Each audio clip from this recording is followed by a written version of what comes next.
Nah, pagi ini saya akan sharing pengajaran firman dengan saudara. Tema firman saya mau bicara tentang firman yang telah menjadi manusia. Kayaknya saya akan berbagi berita-berita Natal sama saudara. Besok 25 Desember itu terakhir.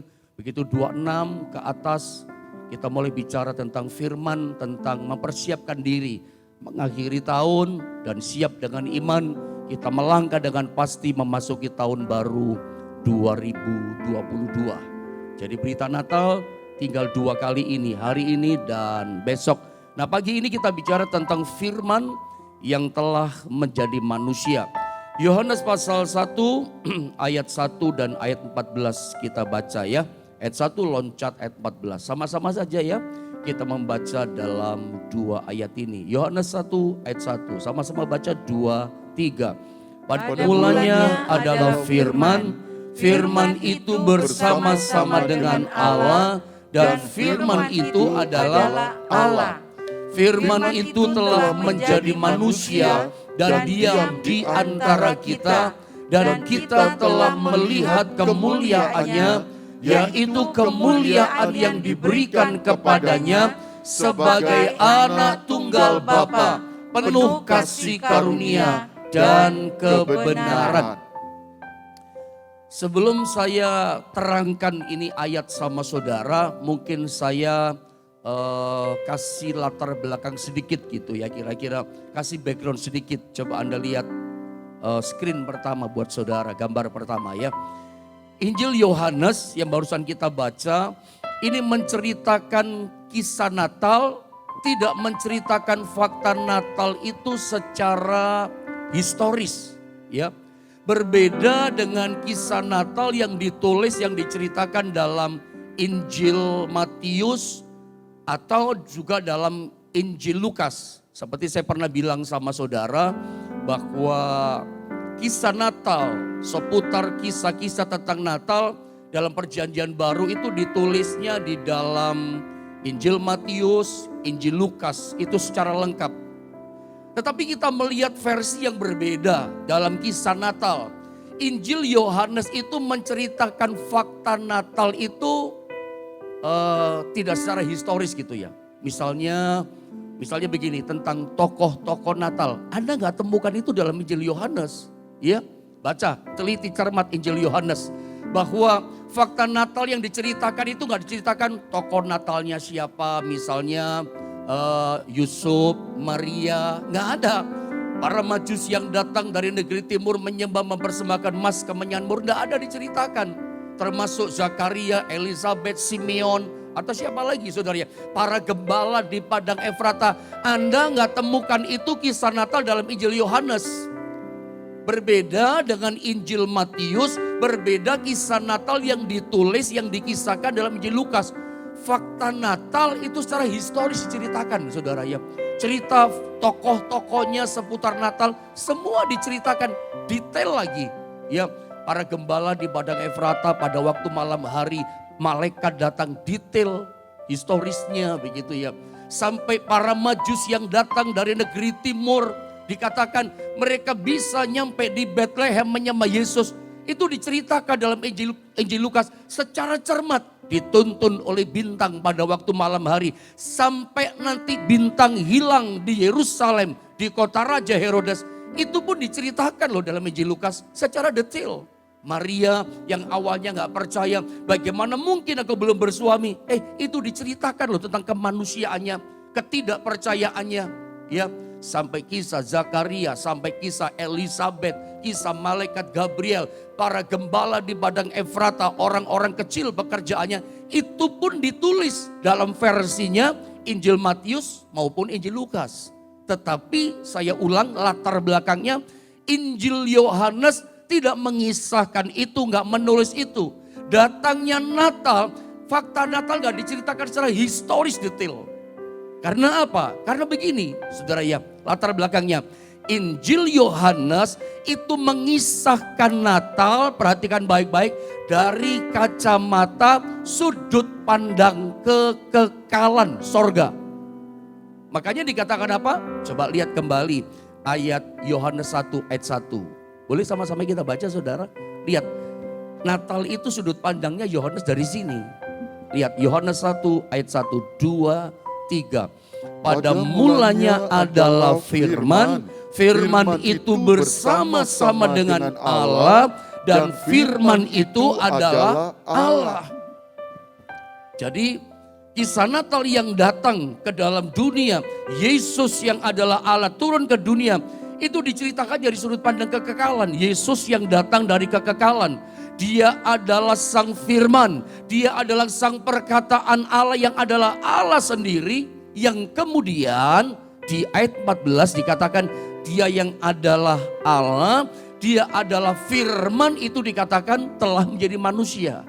Coba sama-sama lagi ya kita baca ya supaya melandas ngerti ini firman Tuhan. Ayat 14 atau lengkap deh, lengkap biar nyambung ayat 1, 14. Sekali lagi kita baca 2, 3. Pada mulanya adalah firman, firman itu bersama-sama dengan Allah, dan firman itu adalah Allah. Firman itu telah menjadi manusia dan diam di antara kita, dan kita telah melihat kemuliaannya, yaitu kemuliaan yang diberikan kepadanya sebagai anak tunggal Bapa, penuh kasih karunia dan kebenaran. Tentu dengan waktu yang terbatas dalam doa pagi, saya tidak bisa mengajar ayat ini secara detail dalam gitu. Mungkin di permukaan sedikit saya tunjukkan pada saudara. Yesus yang dalam ayat yang ke-1, dia sudah ada dari kekal sampai kekal. Karena dia adalah pribadi Allah sendiri, firman itu Allah, firman itu Yesus dikatakan. Nah firman itu yang adalah Allah dikatakan telah menjadi manusia. Dan dikatakan diam di antara kita, berskeno, berimmanuel, ya, berada diam beserta dengan manusia. Kita nggak bicara lagi tentang Immanuel karena udah berkali-kali bicara Immanuel kepada saudara kan. Tapi ini menarik.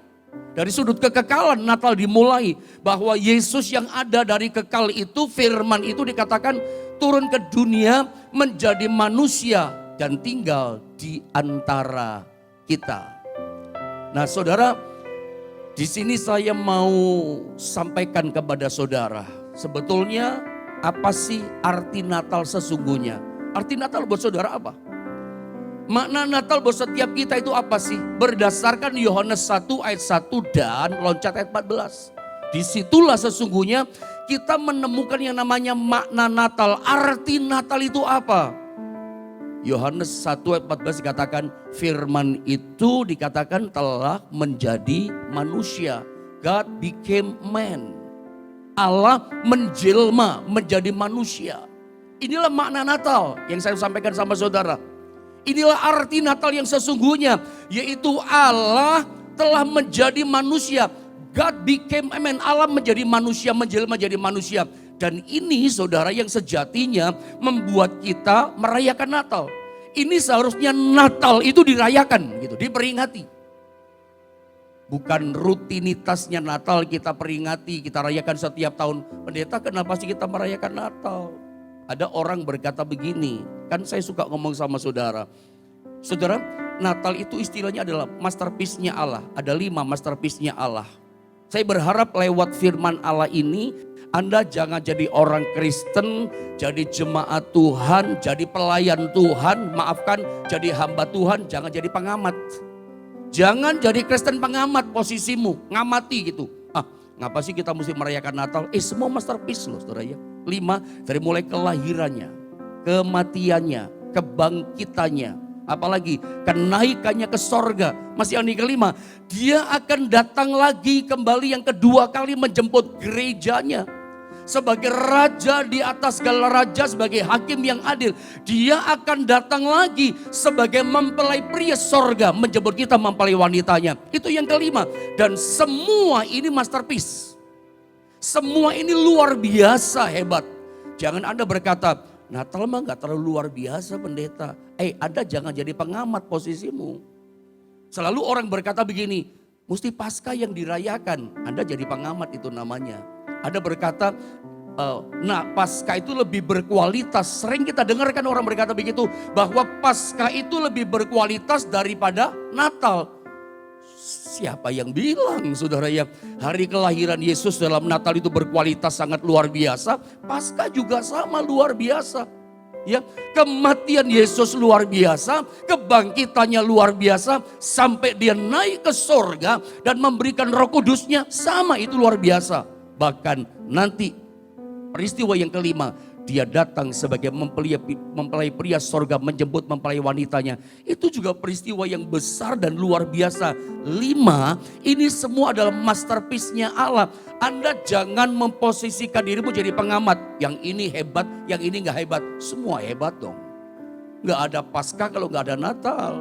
Bagaimana cara mati? Syarat mati mesti lahir. Jadi jangan posisi jadi pengamat. Mengatakan Paskah lebih hebat. Paskah kita mesti rayakan. Semua kita mesti rayakan. Ya, sampai kehadiran Tuhan kedua kali, kita juga mesti rayakan, mempersiapkan diri. Kita nggak bicara belum ke sana, saudara, ya. Tetapi yang membuat kita merayakan Natal, bahkan Natal harus dirayakan tuh ini. Karena Allah menjelma menjadi manusia. Bukan rutinitasnya loh yang kita rayakan. Tapi dia yang menjadi manusia. Dia tinggalkan tahtanya, tinggalkan sorga yang mulia gitu loh ya. Tinggalkan segala atribut kemewahan, kemuliaan, keluhuran, keagungan sorga. Turun menjadi manusia ke dunia yang hina, dunia yang najis. Bahkan dia menjadi manusia itu manusia yang lebih rendah daripada hamba. Sampai mati di kayu salib. Dia yang tidak berdosa menjadi berdosa karena menanggung dosa kita di tubuhnya. Coba Anda punya gambaran gak? Ini membuat kita merayakan Natal. Sebab dia turun tahta dari sorga jadi manusia.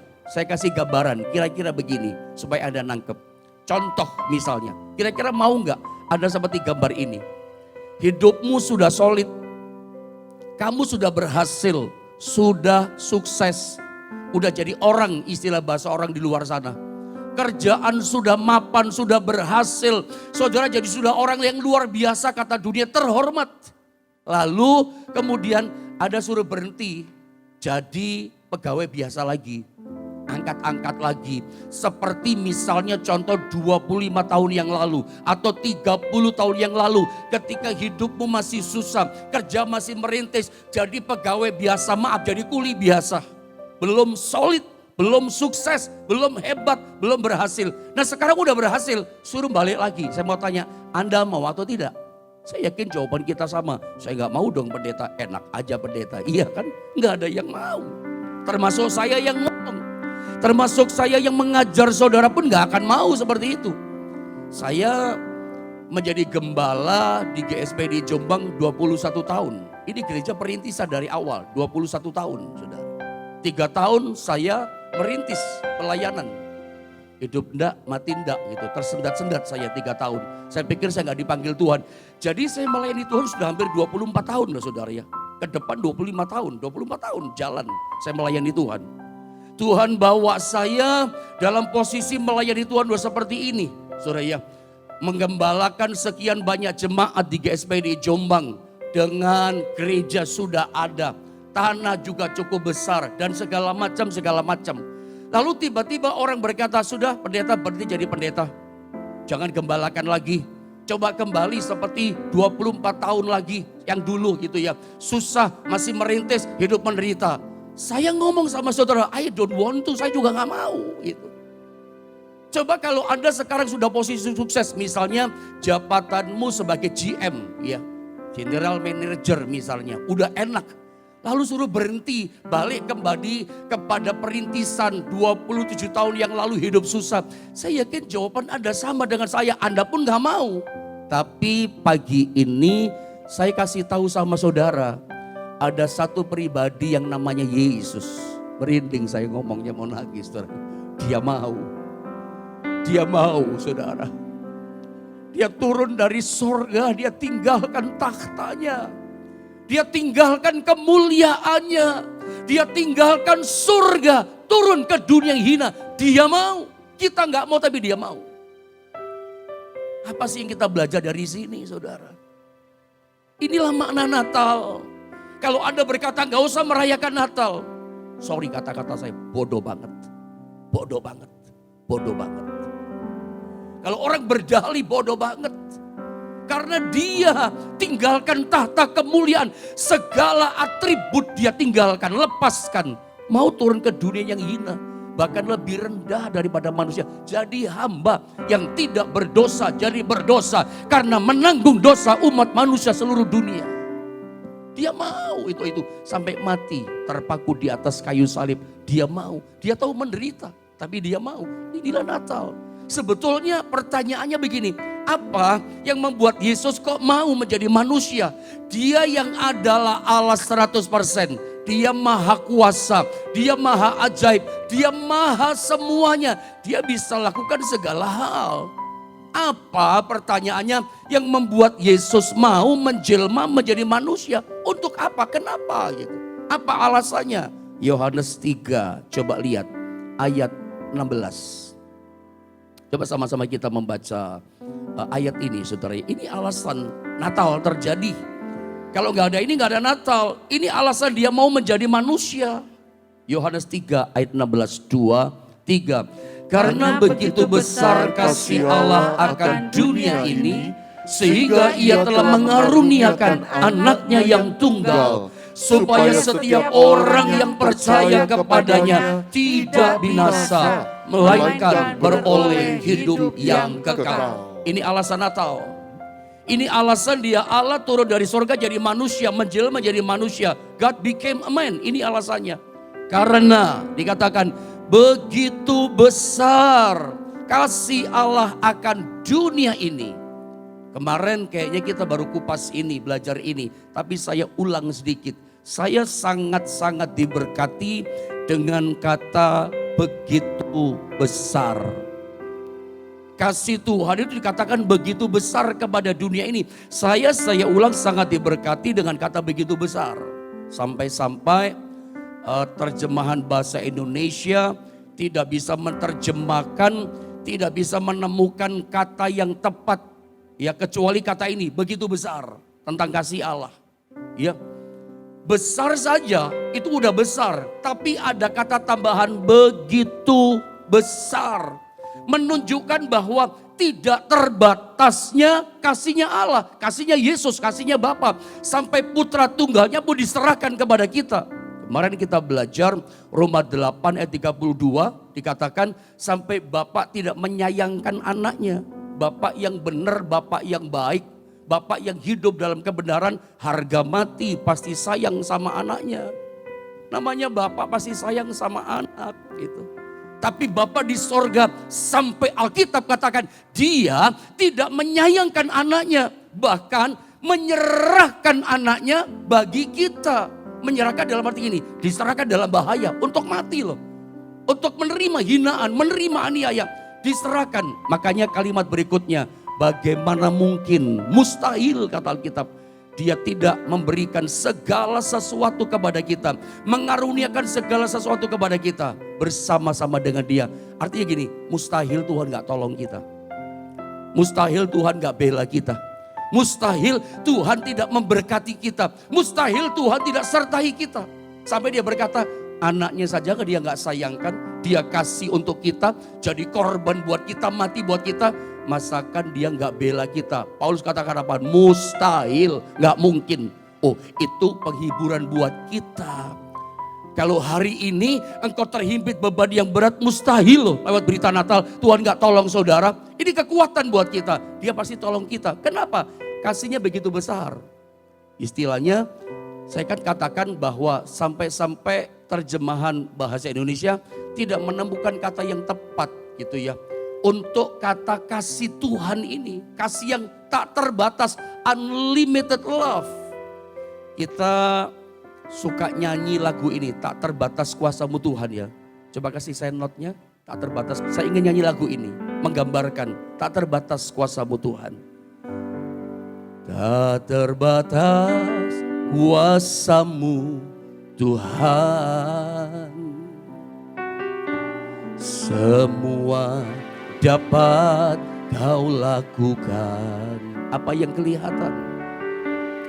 Apa yang kelihatan mustahil bagiku, itu sangat mungkin bagimu. Refnya sama-sama. Di saat ku tak berdaya, kuasamu yang sempurna. Ketika ku percaya, mujizat itu nyata. Bukan karena kekuatan, namun rohmu ya Tuhan. Ketika ku berdoa, mujizat itu nyata. Saudara, pujian ini menceritakan, menggambarkan kuasa Tuhan tak terbatas. Kasihnya tak terbatas menunjukkan kuasanya gak terbatas. Makanya kalau hari ini seringkali kita berseru sama Tuhan, Tuhan aku dalam masalah loh. Berat hidupku, tantanganku. Engkau di mana Tuhan? Where are you God? Where are you Lord? Kita suka bertanya gitu, di mana engkau Tuhan? Tuhan berkata begini, kamu sengsara, aku udah pernah sengsara. Kamu bilang kamu menderita susah, aku pernah susah. Aku pernah sengsara datang dalam dunia. Saya mau tanya sama saudara, coba apa sih titik rendah paling nadir penderitaan manusia yang Yesus gak pernah rasakan? Dia itu jadi manusia lebih rendah dari hamba sampai mati di kayu salib. Dia pernah diludahi, dia pernah ditampar mukanya, difitnah. Berkali-kali difitnah. Anda mungkin Anda difitnah hari ini. Anda berkata, di mana engkau Tuhan? Aku lagi dijelekan orang difitnah. Tuhan berkata, kamu sengsara kayak begini. Aku lebih sengsara dari kamu. Makanya Paulus katakan, mustahil, gak mungkin. Bagaimana mungkin dia tidak mengaruniakan segala sesuatu bersama-sama dengan dia? Mustahil dia gak tolong kita. Kenapa? Kasihnya gak terbatas. Apa sih bagian akhir? Karena waktu terbatas saudara ya. Saya tembak saja begini. Pesan apa sih yang saya mau sampaikan sama saudara dalam berita Natal di tanggal 24 Desember ini? Biarlah kita bisa merefleksikan kasih Tuhan yang tak terbatas itu ada dalam hidup kita. Kita jangan cuman kudus di gereja. Kita jangan cuman kasih ngomong kasih, cuman jagonya di gereja. Bagaimana di tengah-tengah keluarga kita? Ada gak kasih yang besar itu? Bagaimana di tengah-tengah lingkungan masyarakat, tempat kerja, kantor Anda berada, lingkungan sekolahmu, engkau bisa gak merefleksikan bahwa kasih Tuhan tak terbatas ada dalam hidupmu. Bukan cuma di gereja kita kudus. Ini yang saya mau pesankan lewat berita Natal. Kasih Tuhan tak terbatas. Bila kasih itu pun ada di hidup kita. Ada seorang mungkin berkata begini, kasih pendeta ngomong kasih, saya gak bisa ngampuni suami saya. Loh kenapa? Dosanya kegedean pendeta. Di depan saya dia selingkuh. Di depan saya dia nyakiti saya. Saya berdoa kok pendeta buat dia. Biar Tuhan beracara sama dia dimanapun dia sekarang berada. Matiin dia saudara. Ada orang berdoa seperti itu. Minta suaminya mati saudara. Karena itu. Ya saudara ya. Karena dosa. Kegedean dosanya. Tapi lewat pesan Natal ini saya mau bilang sama saudara. Mungkin ada masalah, kau mungkin disakiti. Mungkin ada terjadi peristiwa yang model seperti itu. Ya, sampai seorang istri berkata, saya bisa ampuni orang lain, tapi suami saya nggak bisa ampuni. Ya, hari ini biarlah segala yang namanya kebencian itu, saudara ya, yang namanya nyimpan kemarahan itu. Saya cuma mengingatkan ini Natal gitu ya. Berita Natal itu isinya adalah kasih yang besar. Kalau saudara ingin rumah tanggamu dipulihkan, kalau saudara ingin yang namanya pekerjaanmu dipulihkan, sederhana. Kunci masuk berkat taat sama Tuhan. Miliki kasih yang besar itu juga lewat berita Natal. Ya, jangan kita cuma bicara cuma di gereja, tapi dimanapun kita berada dalam rumah tangga kita, kasih yang besar itu juga mesti ada lah saudara ya. Kalau ada masalah, jangan diperbesar lah. Gitu ya. Kebencian yang ada jangan diperbesar. Milikilah kasih Tuhan yang besar dalam kehidupan kita. Biarlah berita Natal ini menjadi berita sukacita buat kita. Pesan yang penting itu luar biasa. Yang membuat kita sukacita merayakan Natal. Dia yang mulia. Dia yang besar. Dia tinggalkan sorga. Rela menjadi manusia. Tidak ada orang mau. Tunjukkan sama saya kalau ada orang mau sudah solid lalu jadi rendah lagi. Tidak ada. Tuhan mau kerjakan buat kita. Kalau saya ngomongin ini rasanya saya mau nangis saudara. Ini membuat saya mau melayani Tuhan. Ini membuat saya mau mengabdikan hidup saya untuk Tuhan. Dan kita belajar lewat Natal. Sungguh Yesus kita itu luar biasa. Kalau dia mau lakukan itu, kasih dirinya buat kita. Masa pagi ini kesulitanmu Tuhan gak mau tolong? Rumah tangga saya hancur pendeta. Dia bisa pulihkan. Tapi kasih itu ada gak? Sebab yang bisa mempersatukan cuma kasih loh. Refleksikan kasih yang tak terbatas ada dalam hidup saudara. Biarlah berkat Natal 24 Desember. Besok lagi kita masih merayakan Natal. Biarlah itu boleh memulihkan kita, menolong kita, memberkati setiap kita. Ingat, tak terbatas kasihnya, tak terbatas juga kuasanya sanggup menolong kita.